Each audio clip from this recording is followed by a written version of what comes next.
Everybody, welcome to Two Out the First. It is June the 19th, 2024. I'm Ryan Ballangy. It's great to have you here with us. We've got plenty to talk about on today's show. We've got some movement or lack thereof in the PGA Tour and Saudi Public Investment Fund negotiations. We've got some known changes that are coming to the signature events next year, and those were voted upon yesterday in a meeting with the PGA Tour Policy Board.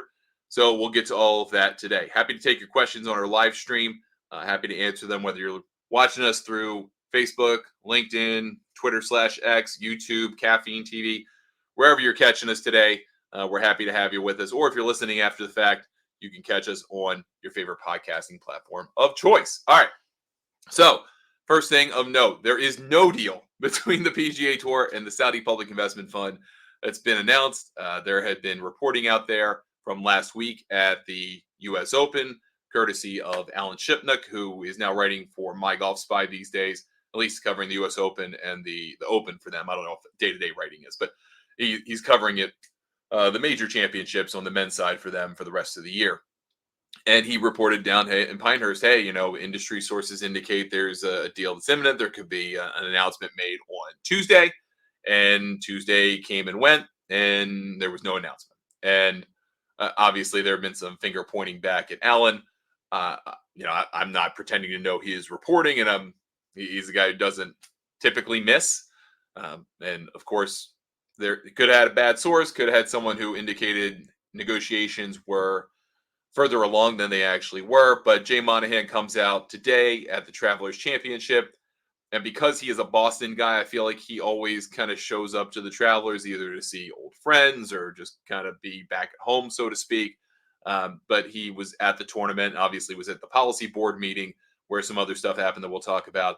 And he came out and said, look, there's no deal. Reporting about there being a deal is definitely lacking context. It's definitely lacking an understanding of the process. Jay Monahan has this tendency to kind of say a word salad, and that is what it is. That's kind of what the PGA Tour Commissioner's legacy has always been. Not just Monahan, but Fincham before. I'm just saying a whole bunch of words that really mean nothing. It don't tell you anything other than that nothing's happening. And I don't think nothing is happening, but that there's no headline here to take in. The headline is not, hey, there's a deal, or there's an outline of a deal, or someone threw out, I forget what some of the reporting was, like there was a signed version of a draft, like signed drafts, that doesn't happen, stuff like that. So the way that it sounds to me is that Monahan saying, look, we're making progress. We have made progress. They had a meeting in New York pre-US Open.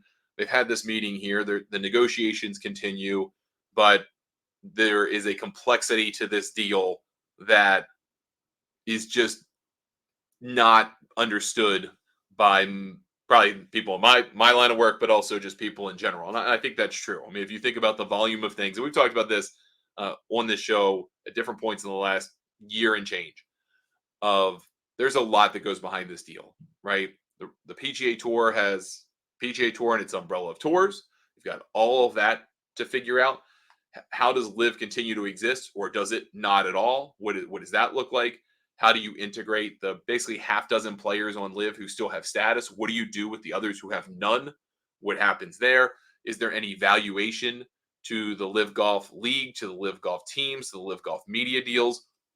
Is there anything there that they bring to the table that makes it other than kind of a sunk cost for the Saudis? So I'm sure trying to do their best to recoup some of the billions they have already put into this, because if they're going to invest in PGA Tour Enterprises, then here comes at least $1 billion, if not 2, 3, 4, whatever that number is. But beginning with, ending with billion on it, coming into the PGA Tour Enterprises investment. And if you assume that they're going to match Strategic Sports Group, and I don't know if that's a fair or unfair assumption, but if you assume that, then that's $3 billion, right? Now you're into golf, if you're the Saudis, for like $8 to $10 billion. So at the latter stages of this negotiation, you're probably going to try to squeeze as much juice out of this as you can from that big investment you made in LIV that could ultimately turn out to be worth not that much, depending on how this goes. There has been some insinuation out there that the Saudis are still trying to do that in the back half of this, and that maybe a lot of other stuff is decided, and maybe that's true. I'm sure there were a lot of kind of commonality points that were hammered out in the kind of framework stage of this a year ago. And a lot of that can be very easily checked off and re-agreed to, or I's dotted, T's crossed, all that type of stuff. But there's still going to be some hard foundation issues on the table that, unless they've got those sorted out, that's going to be the sticking point. And I think we kind of just went over those. And then you have to figure out, and then there's kind of the people who have thought, okay, the deal's done. Let's extrapolate from there what they could do with this. Do they go, well, I've seen situations there, as soon as the deal's done, they're going to buy the Ryder Cup from the PGA of America. That could actually happen, sure. But do you know how much money they make that the Ryder Cup makes the PGA of America? It's a lot. And if they were to get paid off on that, maybe it's more like if that were to happen, and I'm not insinuating that's going to happen, but let's say that happens, then I would assume the PGA of America would much rather sell off a percentage of their stake in the American side of this, and then continue to reap some of that money moving forward, instead of just selling it all off today. And you could say, if you think that the Ryder Cup's valuation has peaked, it hasn't, then you might want to get out. But that kind of wild level of speculation, I think, is assuming a whole heck of a lot is going right with this. And for Monahan to kind of come out and say, look, we're not there yet. And publicly say that we're not there yet. Send out a memo to players. We're not there yet. We're making progress. We're not there yet. All that, putting those feelers out there. Hey, this is not done. And after all the months and maybe a year of saying we're not going to negotiate in public, that is maybe not directly negotiating public, but it is a form of negotiating in public to say, we are not done.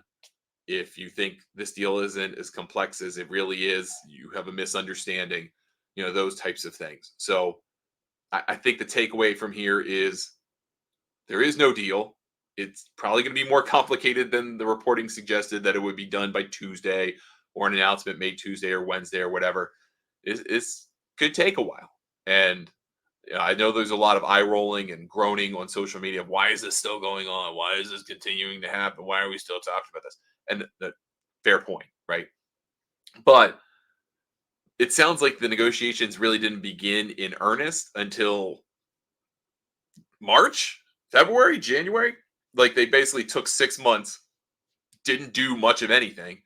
And then at some point, one or both parties decided, hey, we should get together if we're going to negotiate this thing and start figuring this out. And I don't know, if my guess is the ROM deal was the catalyst to start that negotiation, and then ramp it up as you go. And then the March introduction after the players in the Bahamas, from the players to Alvaro Mayan, then that started to accelerate it a little bit. And then you get Rory on the transaction subcommittee. That started to maybe move it along a little bit.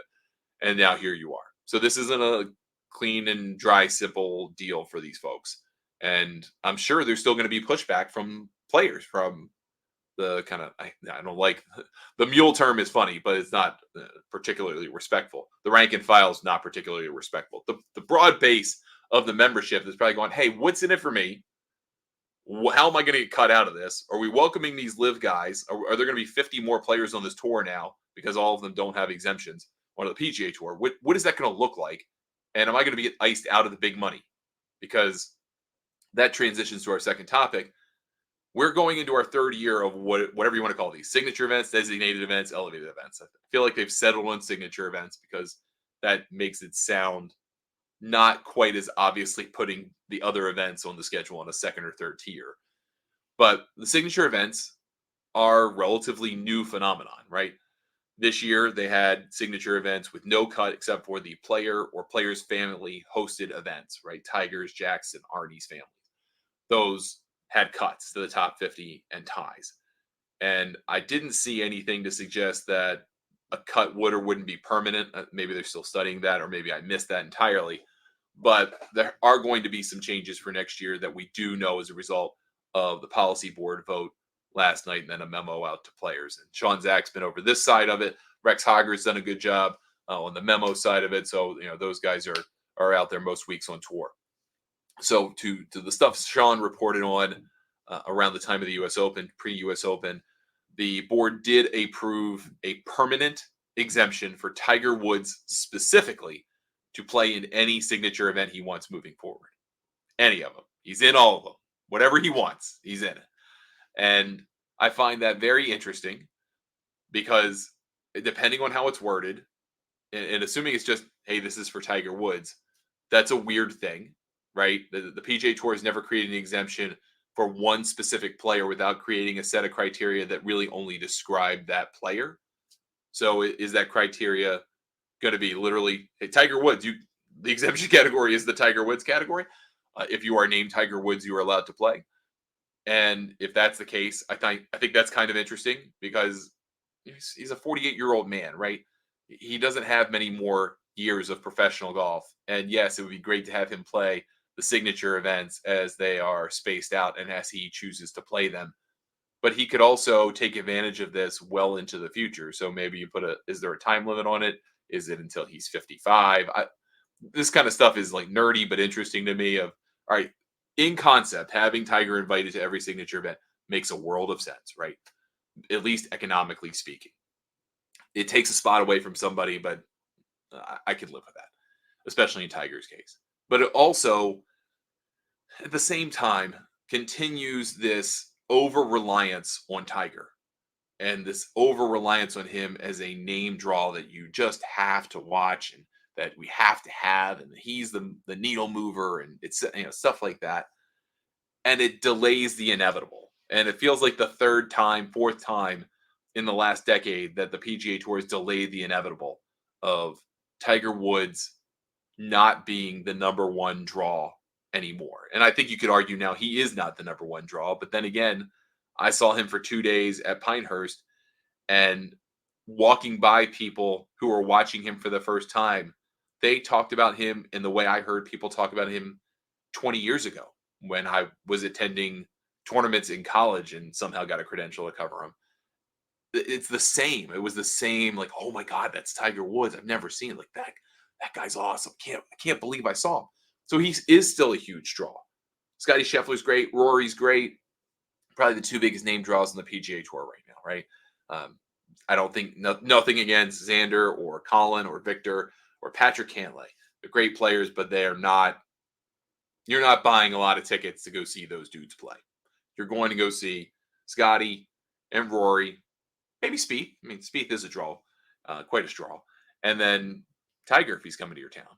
So, yeah, I get it, but at some point, the tour has got to say, look, Tiger, thank you for your service. Thank you for 82 wins. Thank you for whatever you're doing now on the board.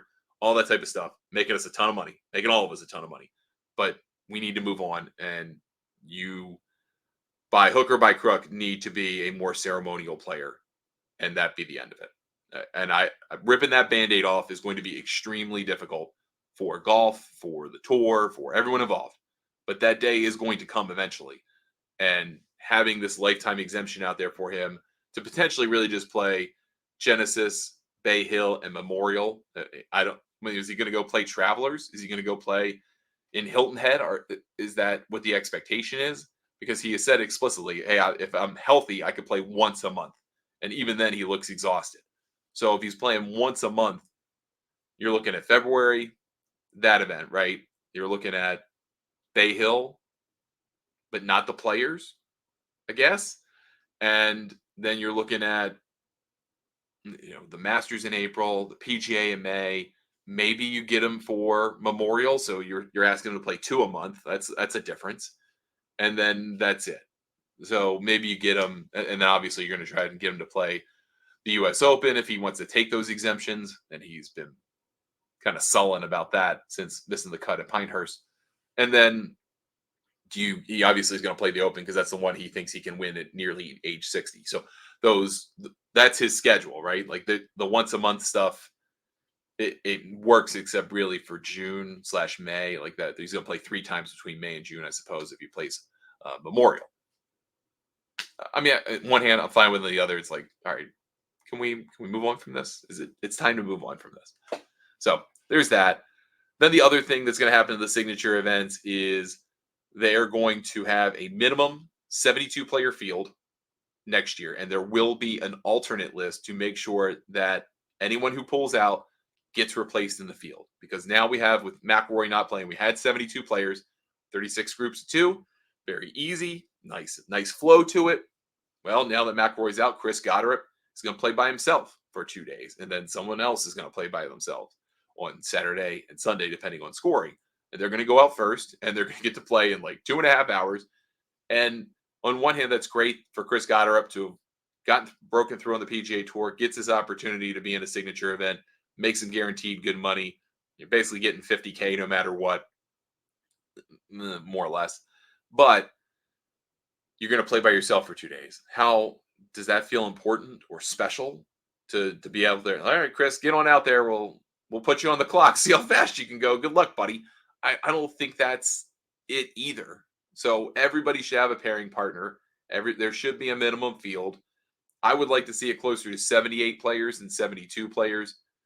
72 just kind of feels like too short. And the PGA Tour events over the last 10, 15 years that have been no cut events, but have like a regular field of them, like the Zozo or the CJ Cup before it became the CJ Cup Byron Nelson. Those events had 78 players. I think that's a better number. That's the number they use on the Champions Tour. That kind of makes sense. 78 players is the one I think you really, really want here. Now, in my perfect world, you'd actually have like 90 players and you'd have a legitimate cut. And it could be the top 65 in ties. If we're doing the top 50 in ties and anyone 10 shots of the lead thing, what's the problem with having 90 players in and a cut to the top 60 in ties or 65 in ties so that hardly anyone gets cut, but there's still some consequence to it. I think that's a better way of doing this, but that's where they've landed. That's what they're doing. I guess the questions moving forward are, how do you space these out? You assume that they're going to keep the same ones, right? But what happens to Wells Fargo? We have not heard anything about a future sponsor for that. What's that going to look like? Is it going to remain a signature event? Will another tournament step up? Are these things more or less permanent? There's been that insinuation that these things are locked in, even though after the first year we thought, oh man, these things are going to rotate. How cool would it be to have the schedule rotate? And like 1 year, John Deere is a signature event if they want to put up the money. I think that would be great. I wish they would do that. I also wish that they would take a great event like Travelers that was great and very enjoyable as a full field event, and take that event, take Heritage, make those just regular events again. You know, the full field events are cool, and let them off the hook for the 20 million. My idea has long been, since this idea was announced, of a signature elevated whatever, take these events, take 2 or 3 of them and move them around, treat them like semi-majors, and go to markets where you don't typically have a PGA Tour event. And you could have the series sponsored by somebody. Maybe that's something that happens with the PIF deal. But even if the PIF thing never happens, you could have a sponsor come in and say, hey, we're gonna sponsor the signature series, and we're gonna have it move around. And this year it's gonna be in name 3 cities. Like have one in Boston and have one in Charlotte, North Carolina, and have one in, name a Midwest city here that doesn't have a tour event. You know, pick places that don't typically have events, move it around, treat it like a major, get huge crowds, people lose their crap, have a really good tournament, make it feel super special. Because the way that it is now for the events that aren't the player hosted signature events, you know, those ones already kind of have a special feel to them. But for the ones that were regular events and now are signature events, they don't feel better. To me, they feel slightly worse because you're like, hey, we just cut off 60, 70, 80, 90 guys from playing this week so that you can have a $20 million tournament. And you would still have that same loyal crowd there regardless, because these are places where the PGA Tour does really well. The Hartford crowds are awesome. The people come out to TPC River Highlands. That tournament's well run, well supported. As long as you get a decent field, they were coming anyway. It's a place to have a good time. Same thing with Hilton Head. Very well supported tournament, was 132 players. It would still be the same way. But if you were able to take the signature events and move them around to different locales every year, make it special, you could really sell it. You could sell this thing as its own package if you really wanted to do it. But you can make it a unique, interesting, different series that I think that the PGA Tour is kind of missing out there. Or you could do it for the FedEx Cup playoffs. Take your pick. You could do it for both.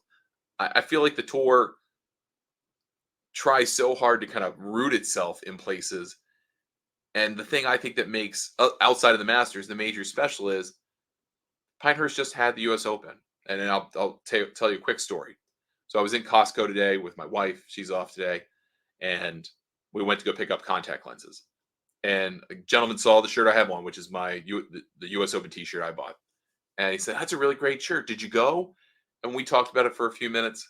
And I don't even know if he's a golfer. He's an older guy. He said, "Oh, well, my personal trainer went down there for a day. He said it was incredible. I really want to get down to Pinehurst." So it was special for this guy because he went to Pinehurst, the personal trainer. It was special for the client because he knows somebody and he got to see the place on TV. Everybody wins there. Like Pinehurst wins. People are going to go book to go play Pinehurst even more now. It's a worthwhile investment for them. For the US Open, it's great because it moves around. You go, hey, I get a chance to see a US Open near me at a special place. If you're at, the Chamber of Commerce, you're making money, it's coming out ahead. The PGA Tour could bid this stuff out. Truly could bid this stuff out. Almost like an F1 race kind of thing. And say, hey, we want to come to your city. You got to give us killer treatment like it's a major, and we'll create a little rotation of these. And it would do gangbusters. It really, really would. And it's a business decision I am surprised they have never made before. I know that doesn't have expressly to do with the signature event changes, but that's something I think has been a huge swing and miss on these signature series. And I get that they're young. So this year 3 coming up. But if they move these things around and just had the Tiger, Arnie, Jack ones as the ones that are kind of posted up, I think you've got something there that's pretty special and cool. All right, that's going to do it for us today on the show. Thank you so much for watching live, listening after the fact, watching after the fact. Really, really appreciate it. This will be our last live show this week. Tomorrow, I'm going up to Sunny Hannah Country Club up at Johnstown, Pennsylvania, home of the Sunny Hannah Am, one of my favorite places on planet Earth to go play. I didn't get to play there last year. It's the best national membership in the world, but going up there to play. So we're going to try to do Monday, Tuesday, Wednesday live shows, and then Thursday, Friday, we'll do just kind of tape into microphone, audio only shows. So if you want to catch those and you're watching now, subscribe on your favorite podcast platform. We won't put those out on the streaming services. And then we will come back with live shows next week, Monday, Tuesday, Wednesday. And then we'll try and keep this formula going. I would like to do the show around 10 a.m. Eastern, but I do feel like this kind of like 1, 2 in the afternoon is not bad either. So next week might try a little bit earlier in the day, like 10 a.m. and see how that goes viewership wise. But would love your feedback about that. When's optimal for you to watch? I want to try to catch as many people as possible because we're doing it 2 Eastern time. It's a little bit better for the Western coast of the United States, but not so necessarily great for folks if you're watching in the UK or Ireland, and those things can happen too. So give me some feedback about that. Appreciate it. Ryan at thegolfnewsnet.com, Twitter, Threads, X, Instagram, and Blue Sky at Ryan Ballingy, Facebook, YouTube, Ryan Ballingy Golf, and Golf News Net on every single one of those services is our handle. Thanks so much for watching or listening. We'll catch you next time on 2 Off the First.